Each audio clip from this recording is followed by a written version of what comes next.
Hello people, welcome to Shan's world. So ఈరోజు మన blog చెన్నైలో ఒక చాలా హిస్టారికల్ అండ్ పీస్ఫుల్ ప్లేస్కి అయితే వచ్చేసా. అదే స్వామి వివేకానంద హౌస్.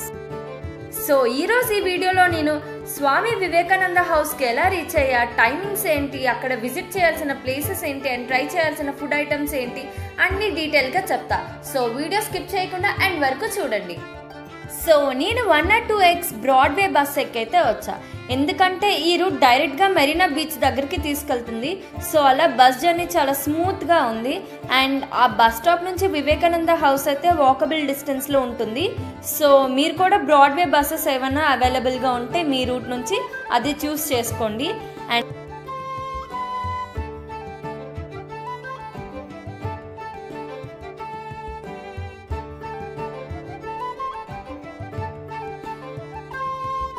రోడ్లో నడుస్తూ వచ్చినప్పుడైతే బీచ్ సైడ్ బ్రీజ్ అండ్ ఆ ఫుడ్ ఐటమ్ స్మెల్ అండ్ ఒక చిన్న కామ్నెస్ చాలా సూపర్ ఫీలింగ్. సో ఇప్పుడు మనం వివేకానంద హౌస్కి అయితే రీచ్ అయ్యాం. ఓపెనింగ్ టైమింగ్స్ మార్నింగ్ 10 AM నుండి 12 PM వరకు ఉంటుంది అండ్ ఈవినింగ్ 3 PM నుండి 7 PM వరకు ఉంటుంది. మీరు ఈవినింగ్ 7:30 తర్వాత మెరీనా బీచ్ కూడా విజిట్ చేసి ఎంజాయ్ చేయొచ్చు. అండ్ పర్ఫెక్ట్ కాంబో, అక్కడ ఒక హిస్టారికల్ ప్లేస్ అండ్ ఎదురుగా మెరీనా బీచ్. డెడ్లీ కాంబో కదా. సో నాలాగే మీకు డౌట్ వచ్చింది అనుకుంటా, అసలు ఈ హౌస్ ఇక్కడ ఎందుకు కట్టారు, అసలు దీనికి స్వామి వివేకానంద అనే పేరు ఎలా వచ్చింది, అసలు ఎందుకు ఇది ఇంత హిస్టారికల్ ప్లేస్ అయింది చెన్నైలోని. సరే, దీని గురించి అయితే మనం తెలుసుకుందాం. సో ఫ్రెండ్స్, ఇప్పుడు కొంచెం డీటెయిల్గా చెప్దాం.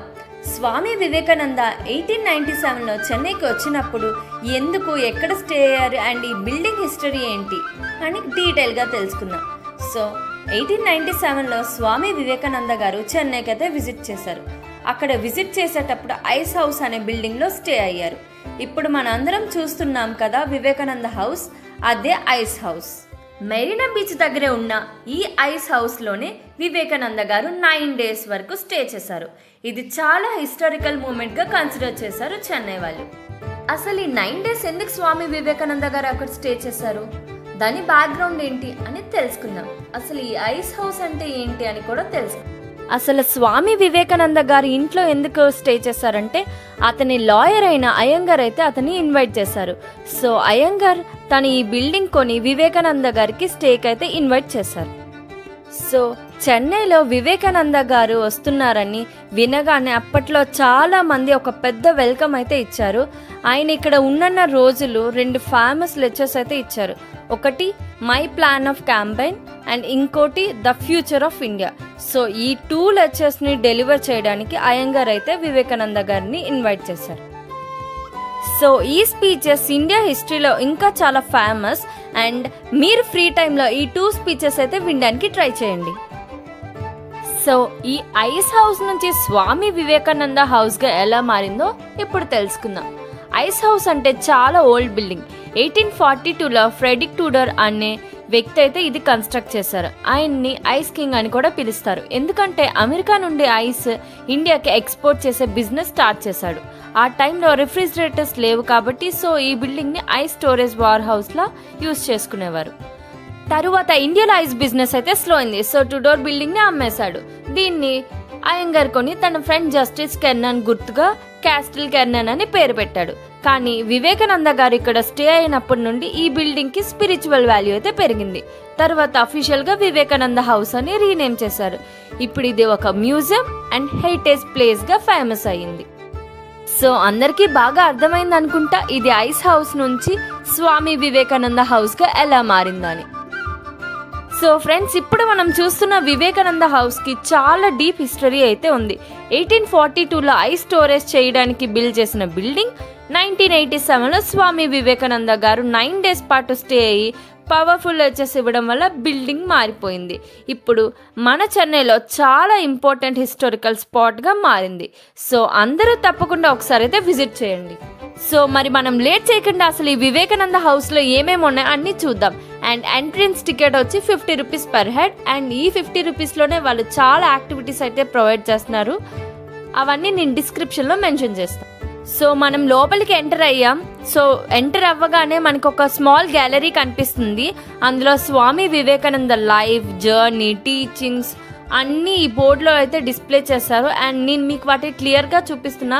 సో ఇంట్రెస్ట్ ఉన్న వాళ్ళు చదవండి అవన్నీ. సో మనం లోపలికి ఎంటర్ అయ్యాం. సో ఎంటర్ అవ్వగానే మనకు ఒక స్మాల్ గ్యాలరీ కనిపిస్తుంది.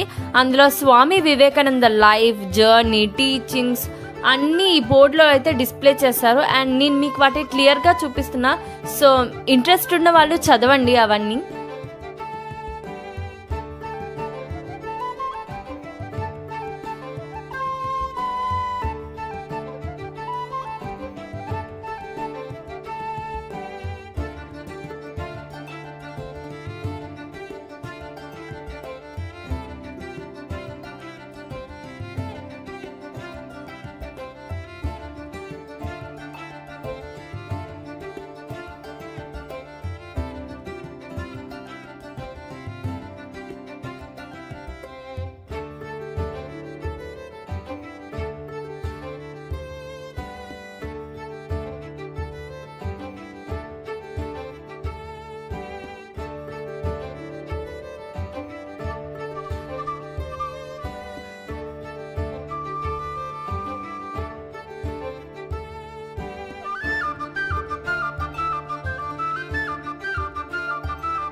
సో మా ఫస్ట్ షో అయితే స్టార్ట్ అయిపోయింది మ్యూజియం విజిట్ తర్వాత.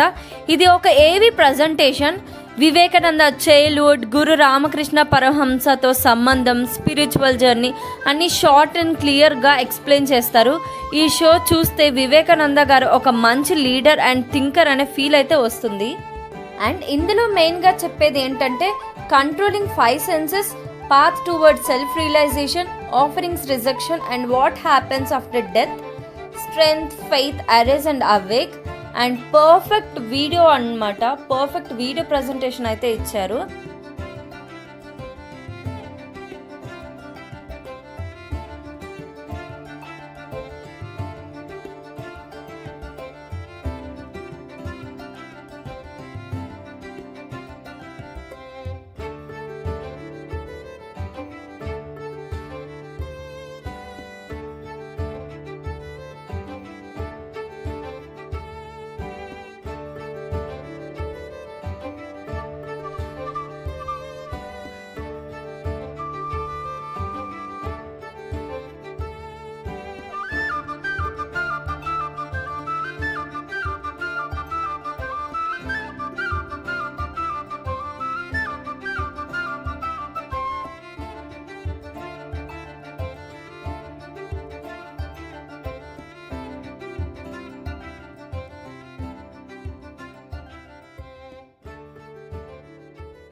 సో మనం ఈ ఏవి నుంచి తెలుసుకుంది ఏంటంటే వివేకానంద టీచింగ్స్ మనకు గుర్తు చేస్తాయి. ఏంటంటే స్ట్రెంగ్త్ ఉంటే మనిషిని ఎవరూ ఆపలేరు, ఆత్మ గురించి తెలుసుకుంటే జర్నీ కంప్లీట్ అవుతుందని. సో నెక్స్ట్ అయితే ఏఆర్ షో వేశారు. ఏఆర్ షో చెప్తున్న one of the most amazing show ఇక్కడ చూసిన దాంట్లో. ఇక్కడ కనిపించే షోలో one of the best show. And Vivekananda గారు షిప్లో ట్రావెల్ చేసి చికాగోకి వెళ్ళిన జర్నీని చాలా బ్యూటిఫుల్గా రీక్రియేట్ చేశారు. చూస్తే మనం ముందు రియల్గా ఆయన ట్రావెల్ చేసినట్టు అనిపించింది. చాలా బాగుంది అండ్ తప్పకుండా చూడండి, మిస్ కాకుండా ఈ షోనైతే. అండ్ మా థర్డ్ షో వచ్చి 3D షో. అండ్ ఈ 3D షోలో చికాగో స్పీచ్ సిమ్యులేషన్ అయితే చేశారు and world famous sisters and brothers of America speech ని రీక్రియేట్ చేసే విజువల్ గా చూపించారు. అండ్ ఆ రూమ్ లో ఉండడం చాలా గూస్ బంప్స్ మూమెంట్ లో అనిపించింది. వివేకానంద స్పీచ్ లో ఉన్న కాన్ఫిడెన్స్ అండ్ పవర్ అయితే మనం ఎక్స్పీరియన్స్ చేయొచ్చు. And everyone must and should గా విజిట్ చేయండి. అండ్ దాని పక్కనే మెడిటేషన్ రూమ్ ఉంటుంది. లైట్ డిమ్ గా బ్యాక్గ్రౌండ్ లో సాఫ్ట్ మ్యూజిక్, ఒక 2 to 3 minutes సైలెంట్ గా కూర్చొని మెడిటేషన్ అయితే చేయొచ్చు అండ్ మైండ్ రిలాక్సింగ్ గా ఉంటుంది. సో నెక్స్ట్ అయితే ఫోటో సెక్షన్. అది మాకు ఫోటో సెక్షన్ అని తెలీదు, మేము అక్కడ వరల్డ్ మ్యాప్ డిస్ప్లేలో ఉంటే అది చూస్తున్నాం. అండ్ సడన్ గా అతను వచ్చి కూర్చోండి ఇటు చూడండి అన్నారు. మేము ఏదో షో వేస్తాడని వెయిట్ చేస్తున్నాం. ఇంతలోక మళ్ళీ పిలిచి ఒకసారి ఫోటో చెక్ చేసుకోండి అన్నాడు. మేము ఇంకా షాక్లో ఉన్నాం, మేము అసలు పోజ్ ఇవ్వలేదు, ఫోటో తీసారా అని. నెక్స్ట్ ఇంకో ఫోటో అయితే తీయమన్నాం, తీసాడు అతను. తీసి నెంబర్ చెప్పమంటాడు. సో అది మనకి టెక్స్ట్ మెసేజ్ అయితే వస్తుంది. సో మీరు దాని ద్వారా మీరు ఫోటోని అయితే డౌన్లోడ్ చేసుకోవచ్చు. Photo experience best experience. And so friends, Swami Vivekananda house visit అంతా కంప్లీట్ అయిపోయింది. నేను చెప్పాలంటే 50 రూపీస్లో ఇన్ని చూస్తామంటే చాలా వర్త్ అనిపించింది. సో మీరు కూడా వీలుంటే తప్పకుండా విజిట్ చేయండి ఇది.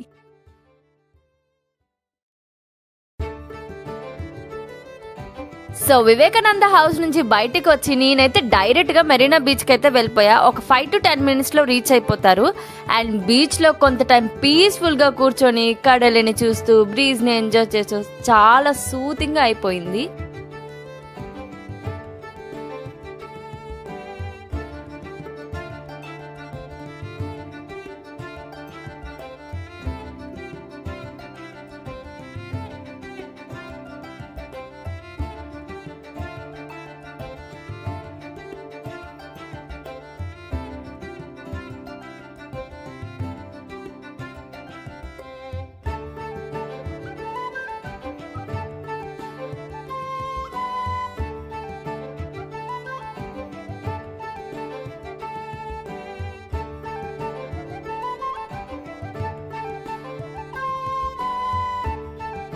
అండ్ నెక్స్ట్ బీచ్ దగ్గర కొన్ని ఫుడ్ స్టాల్స్ అయితే ఉన్నాయి. అండ్ అక్కడ కొన్ని లైట్ స్నాక్స్ అయితే ట్రై చేసాం, like corn, bread omelette, spring potato, ఇలా డిఫరెంట్ స్నాక్స్ అయితే ట్రై చేసాం.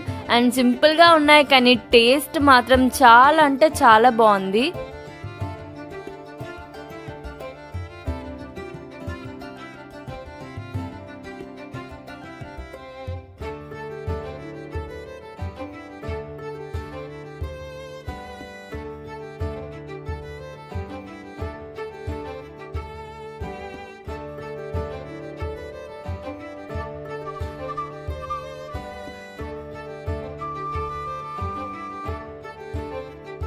అండ్ నెక్స్ట్ బీచ్ నుంచి నేను తరువాత బొంబాయి లస్సీకి అయితే వెళ్ళా.